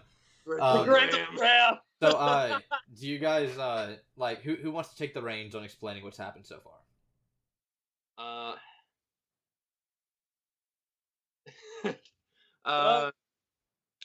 Walter, you go for it. Let's just start. Yeah, so we usually have another person in our group here. I don't know. Do you sell the beetle? This Yeah. is broke. We think. Well, no. The spell only lasts for an hour too. So I don't. Unless he casts it on himself again. How long? I think he just twitched. Maybe he's just a really good druid, guys. I mean, he could have. Okay. All right. Just hold on to him anyway. So we all pretty much met. Actually, it's interesting because we end up. So three of us, not including Ken, have met on an expedition that we were not all for, like, consenting to be a part of, but we ended up being a part of it. I don't think he wants, like, detailed, like. Give him like a quick, like the cliff notes. Cliff notes. Well, our first competition with that guy came when we were captured inside of a pyramid. He showed up, made us perform, and we got out of there. We haven't really seen him again until we came here to Causeway. I mean, you did also steal his cape. I took because it was a good cape. I had to take all I had. Like, Kind of what really I pissed didn't him own a off. shirt. Yeah, I would owned admit a that. bed sheet. This might actually all be your fault, Walter. He also, well, hold on. He Just also saying, looked you did like- steal the cape, and I he- think he looked wicked cool in that outfit, and like I was a fool a while ago. I was learned a pretty lot. high when he confronted us next. Yeah, But that I'm pretty was sure next time we the met that main guy. thing he was talking about was that cape. Yeah, we I were gave it all back. on spice. It was. Whew. Well, I for a bit I was, but then I stopped being on spice. He. Sorry, I was thinking about Craig. Oh, Sorry, I was thinking about Craig. I salute thee, Craig. Yeah, I was going to mention the flying island we were on that was built by Gira. Allegedly, because the woman. I mean, that part wasn't said it necessary. was I know it wasn't, but course, it's but- part of what motivates me to go after that That's guy. what angers me, because things pointed to it that she was Gira, and then I asked, "Do you follow Gira?" And she's like, "You she's still." Gira? Is that what this whole thing was? I I'm mean, pretty sure. I'm she's pretty Gira. sure she's Gira. You're kidding! She was literally on Yeah, it- controlling an floating island, and things that was making the island float said It kind of "Take added up. Gira," and then she just made it all work again. It worked a little too well. I think the Yeah. story just kind of I'm pointed pretty sure right she's at her. Gira. I'm sorry. I'm still mad at I just Gira. assumed that she was a tiefling and therefore stole the island. I don't know. But any guys, we're getting off track. All right. So anyways, we came to Causeway, and well, Walter, we kind of got all jumbled up. I ran into Torek, which who you may or may not know, I'm sure. And Associate of the new paint, cast. blood, all that jazz. Yeah. Anyways, I thought he was a friend of mine. Turns out he was a murderer. So not a friend of anybody except for that guy. So anyways, long story short, our super producer friend decided to get his cape back, and he got his cape back. He got his cape back and killed a lot of people in the process. Yeah. And we decided to come down here because we needed to avenge those people. And one thing led to another. And I apologize for intruding on your new life. I didn't know that there was any changes to the dank from when I had last been here. A lot has changed, young Kintorla, since last you and I were able to grace each other's presences. I do not blame any of you for being here. I understand that we do share a common enemy, and you said he's calling himself a soup producer nowadays? Yeah, it's kind of a pun. It's the term. Back when I knew him, I just called him a lich. I knew it! That's what he is, guys! Walter, guys! I literally said he was a lich, and you just said that was wrong. I thought you said witch. I was like, they can't be a witch. He's a guy. Well, okay, that makes... It's an inherently there's warlock, but witches. I feel like witch has some kind of weight. All right. Yeah, okay, that makes sense. It is very clear that you all don't know exactly what's happening in the land of Ghrehndhehl. Nope, not at all. I've kind of just been dealing with small business matters. Is there something going rotten? Something rotten? Allow me to... Let's just say it would be wrong of me as a host to not explain to you how the refuse came to be, how I ended up here, and exactly what's going on with the world above, such that it's not that we remain down here because there's no way out into the surface world, but because the misery and pain we suffer down here will be nothing compared to what's going to happen up there. You see, long Well, actually, not too long ago. I used to be quite high up in the ranks of. We called ourselves the Lords of the Dank. Ken, I'm sure you remember us fondly whenever we brought you into the chambers. Yes, I wasn't able to meet the main council, but you were among the lower members. No offense, Council but of Dank, I've the heard. lower members of the the Council of Dank. lords. You see, that was before they showed up. I knew of Swift even before he became what he is today. Back whenever he was simply a entertainment and money hungry person.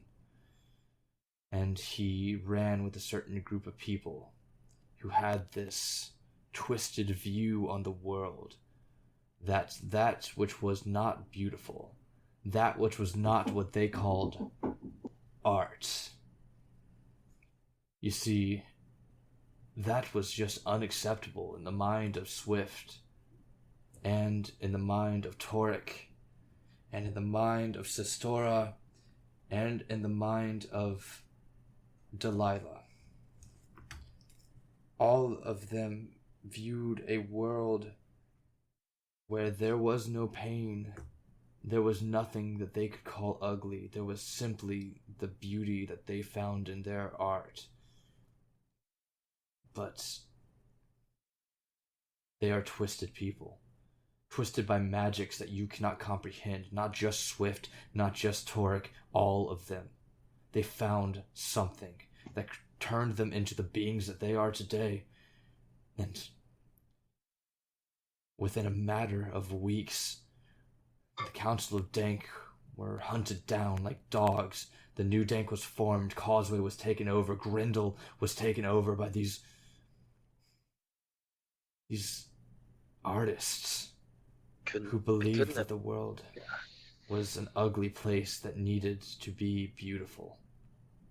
God, artists are the worst. It couldn't have been like a violent or hostile attack, because I haven't heard anything of it, and I've been living in and in the area of Causeway my entire life. That's the most insidious part about what they did. Grassroots campaigning. Petitions. There's something about Swift. There's something about that evil son of a bitch that makes people not want to say the things that he does, not want to dare utter the evil that he is capable of. They took over the Dank. They took over everything, and nobody even raised a finger. And if they did, just like that, they were gone the next day. So I advise you, when you leave this place, hide. No one in Ghrehndhehl is safe. No one in Ghrehndhehl is on your side. Because even if they say they are, and even if they believe in their truest hearts that they are your friends and allies, the moment that he walks in the door, you will never know what they're capable of.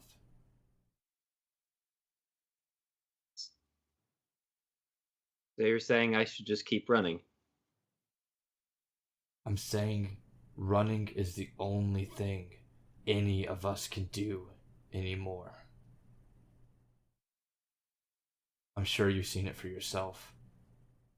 Entire neighborhoods, households, people in power, people not in power, wiped out in an instant the moment he walks in the door, and the guards just walk in and pick up the bodies like nothing ever happened. All of them the same. Souls gone, blood gone, life force gone. Just like that. Now tell me, what on earth are you supposed to do against people who can end entire family trees like that in an instant? Are you going to stand and fight against something that is insurmountable? Yes. Uh, That's a good Yes. question. I mean, I mean, is I couldn't sit right with myself if I didn't do something to stop that evil beat, whatever the fuck it is, from continuing its Then thing. you are a fool. That is all there is to say about that. And then, another voice is going to pop in at this point. Somebody who's been listening in from the other side of a door. The door opens, and standing in the doorway is Stella.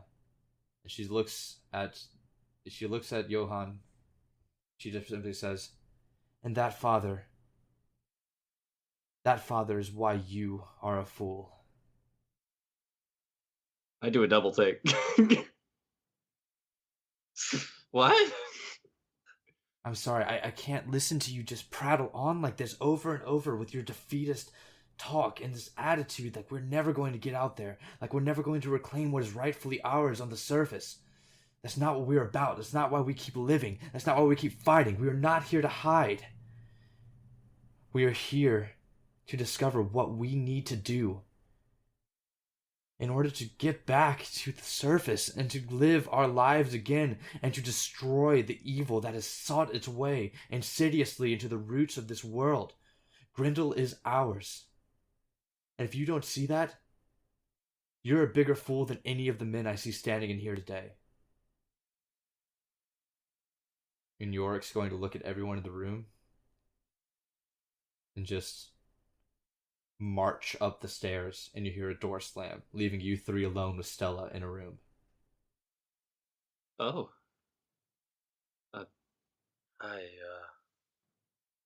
Hey, Stella. Thank you. You must be Johann's daughter. Yes, and I'm sorry that you had to listen to an old man's view of how narrow the future can be. It's all right. I've already seen.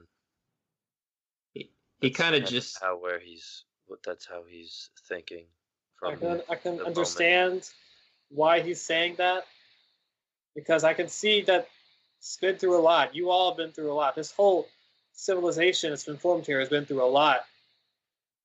But there's still the small bits and the hopeful bits, and the things that keep us going slightly. And I don't know. There's potential for much better than there is right here. And I'm not. I want to give up and let it just continue like it is. I'll tell you what. My father gave you 3 days here, correct? Yes. Yeah. Stay here. And before your 3rd day, I'm going to show you something that I think you really want to see here in the refuse. That my father would never dare to even dream existed here. Does what you want to show us have anything to do with the centermost building of this civilization? What do you know of that building? It just seems to be a sickness that surrounds it. No, I'm afraid you're mistaken there, Mr. Kentorla. There's not sickness there. That's our cure. Cure for what?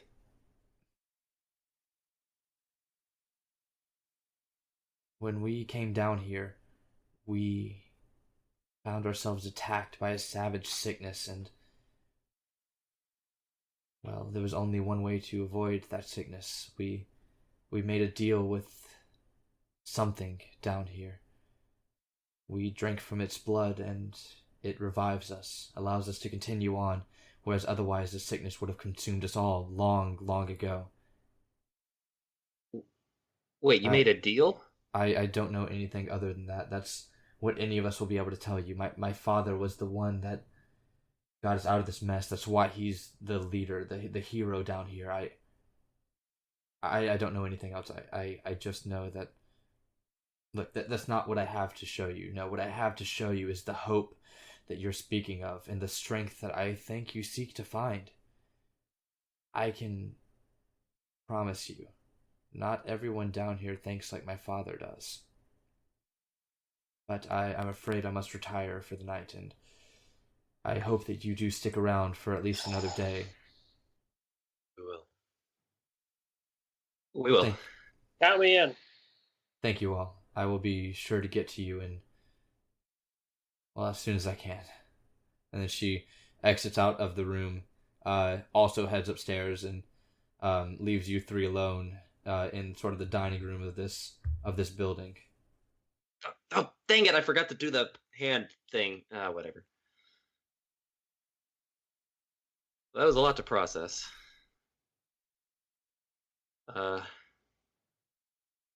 Yeah, I'm gonna.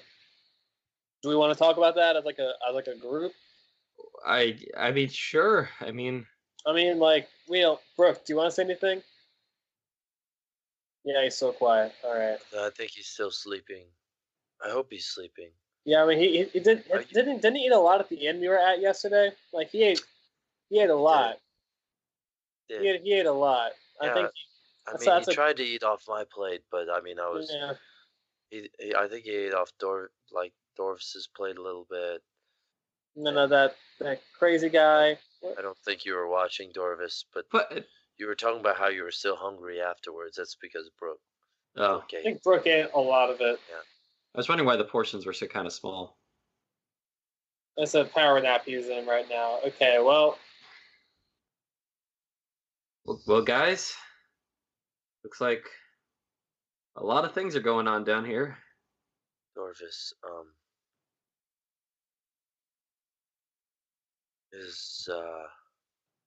she spoke of a deal. Is there anything you can tell us about these deals? I mean, all I know is that if they made a deal, there was a catch. They gave up something. I mean, you don't make deals with. I mean, if I know what they made a deal with, then you don't make those deals without giving up something first or later. Well,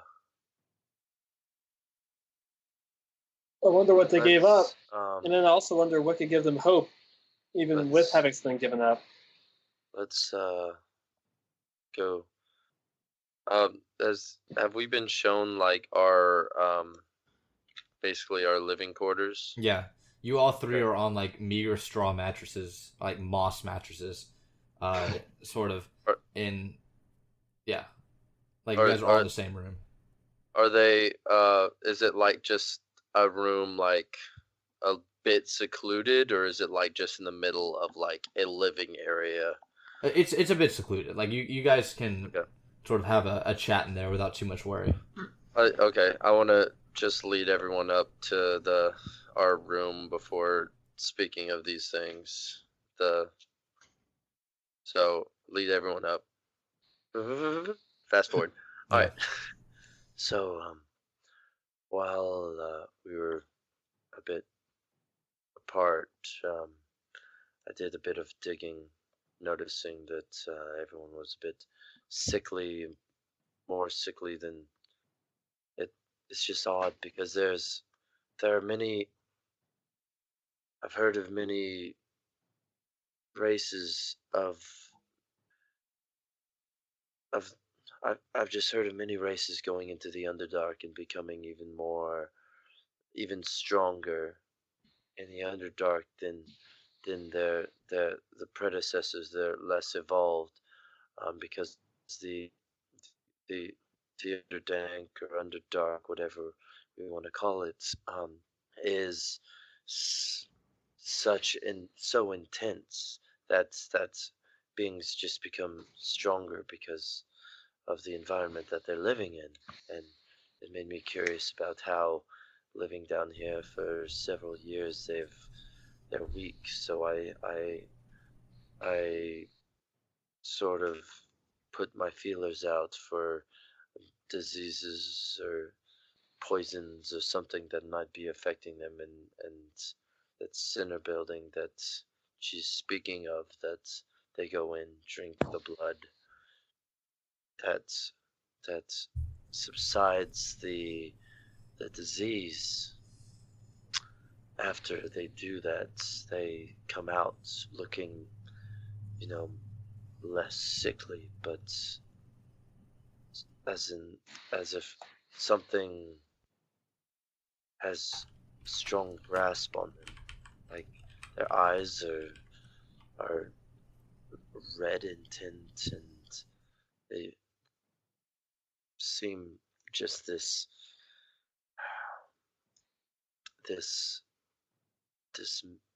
sense in their eyes that they have a mission, and that the determination, and just honestly the lack of empathy, emotion, that's just coming out almost inhuman. And Are you saying you want to investigate it? I'd like, yes, I just didn't. Well, should we check it out right now while everyone's asleep, or should we do that in the morning? No, I mean, we can do that in the next few days. Keep our eyes out, maybe. Few days? You mean like tomorrow? We only have 2 more days here. 2 more days, yeah. Tomorrow or the day where we learn whatever thing it is that keeps them hopeful. Yes. 3. Yes. Anyways, I know time is weird doesn't- down here. It's next in a little bit. I don't. I can forgive it. I can But control it. I It's don't okay, know, man. maybe- I know it's weird. But, I Where's mean, we the could- sun? All right. Yeah, it's pretty maybe- dark here. Maybe see if there's some way we could get in there and just see what it is they made a deal with, and Yeah, I'd like to know too. All right. All right, we'll Great. get ourselves. See you in the morning. Let's get some rest. I think we all deserve it. yeah. All right. Like, So we're gonna fast forward. You guys can continue to do things. We'll talk about it later about what you do for the next day. But we're Long gonna rest. fast forward Bam. to long rest. It happens. You get your spell slots back. All that fun stuff. Oof. Oh boy. Oh, I so- can. 3, wanna 2, take this 1. Long rest. There we go. Oh, it didn't Ooh, I feel automatically great. give back my spell slots. I feel great, guys. Still. Okay. All right. So we're gonna fast forward to Stella coming to grab all of you to bring you to the secret thing that she was talking about. This is going to be towards the end of the second day. I'll say that you guys haven't really had a chance to investigate. Okay, yeah. Yeah, where you guys have. But we're just gonna make this easier on all of us and say that she's bringing you to that building. So you'll find out one way or another what's in there.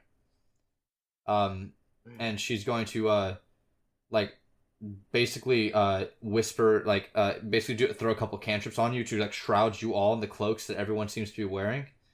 And she's basically be like, keep your heads down and don't make any sudden moves that are going to betray who you are. You have to seem like just any of the rest of us who are coming in here. Outsiders are not allowed in. Understood? Just gonna Understood. nod my head. All right. I nod my head. Come on in. And then she's gonna open the door very slowly and basically whenever she walks in, she does a series of complicated gestures over herself. And then one of the figures a figure that's in the back does gestures back. Basically, you can guess it's sort of like the equivalent of if a tree falls in the forest, does it actually exist? That was the code thing, right? Yeah, there we go. Perfect. It's a What? And she sort of ushers you all in and closes and locks the door behind you. And it takes a while for your eyes to all adjust. And Walter, you might need to ask somebody to throw some fairy fire or something in here because it is pitch black. I could light it. No, I shouldn't light I shouldn't light a torch. I should. Hey, who else got some magic stuff to help me see good? I feel like bringing attention to us may not be the best thing. I mean, we'll recap you afterwards. All right, yeah, I'll just keep Just play blind. cool, Walter. Just Uh, grab You bet. Here, Let me hold on to your hand. grab onto my hand. Just grab onto my hand. Yeah, I got your hand. Okay. Okay. All right. So, hey, there I am. There I It sort of am. leads you in, and there's a little bit of like a stone like basin in sort of the center. Once again, like sort of naturally hewn out. Looks like water dripped onto like a stalagmite. Stalactite. Whichever one's from the floor. Tight or on top because they have to hold on tight. There you go. Yeah, there. So a stalagmite sort of carved it out into like a little bit of a bowl. And there are, we'll say, 9 cloaked figures in the room, not including Stella. And she's gonna look at you and say, "So you wanted to know about what it is that keeps us going, why we have hope. Well, this is it." And she's gonna like sort of like motion upwards, and for the two of you that can see, you look up and you see, like, you look up and you look back down, and whenever you look back down, you realize that you don't remember what you saw whenever you looked up. So you look up again, and then whenever you look back down, you're like, oh man, like it's just slightly slipping out of your mind, whatever it is that you're looking at. And she's like, "Stop, it's okay. We don't remember either, but whatever it is that's up there, it gives us the vitality we need to continue and to survive this disease that the Underdank has given us." And she goes, "And it does it like this." And one of the figures walks up with like a giant pole arm and basically just like slices, and you all hear something, and then like, you know, whenever you like recognize that you heard something, it's gone, and you're like, "Oh, what was that? I wonder what that was that I heard." Like, and then liquid just sloshes into the bowl, and everyone that's in the room drinks from the liquid, and immediately it's almost like they grow like a half a foot taller, and they stand with their, you know, shoulders back and their chest out, and their eyes are all glowing red. And even Stella, whenever she drinks from it, just grows like so much immensely more powerful. And she looks at all of you and she says, "This is our hope. For the next 3 or 4 days, we grow so much stronger, but we must return to feed. So this is what I wanted to show you, because I'm giving us a time limit. If you really feel the way you do about what's going on up there, we have to fight. The 10 of us can do things that you wouldn't imagine while we're in this state. We have 4 days. Let's go kill Swift Johansson." And that's where we're going to end things for today. Oh my lord. So, so that's going to be it for right now. Thank you to everybody who watched. We really appreciate it. Thank you for everybody who listens on the podcast or who's watching on the VOD on Twitch. We really appreciate it. As always, this episode will go live next Sunday at 5. If you want to listen to the podcast version of it, which will be slightly edited and maybe sound a bit better, hopefully, you can find that on any podcasting platform. If you're curious about anything, you have any suggestions as to how things work or what we can do better, if you look below this video, there'll be a suggestion box on Twitch. You're more than welcome to type in a suggestion as to how we can improve things. I do look at those, I read them, I take them into consideration. But we don't know what to change unless you let us know. And also, sorry for everyone who's watching. Twitch for the last couple of days has been having some connectivity issues on their end, on the server end of things. A lot of people that I watch on here, their streams drop in and out. So I think some of that was happening today. But hopefully the VOD is going to be all right. The podcast should be all right because it's being recorded on separate software.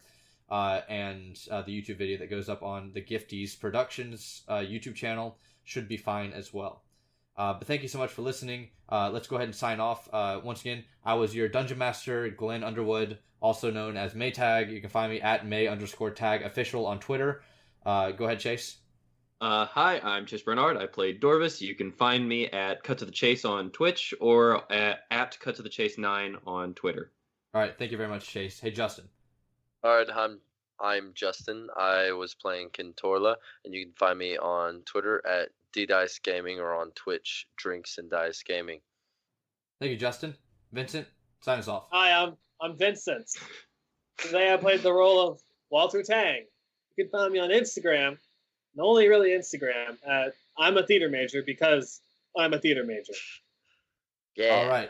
Thank you again for everybody who is listening. Let us know what we can change on Twitter and the suggestion box, anything like that. Let us know how we can improve. Otherwise, follow us on Spotify, Apple, iTunes, anything that you can find podcasts on. We're there, I promise. And if we're not, let us know so we can be there. Thank you all so much. Hey, everyone, say goodbye. Bye, guys. See ya.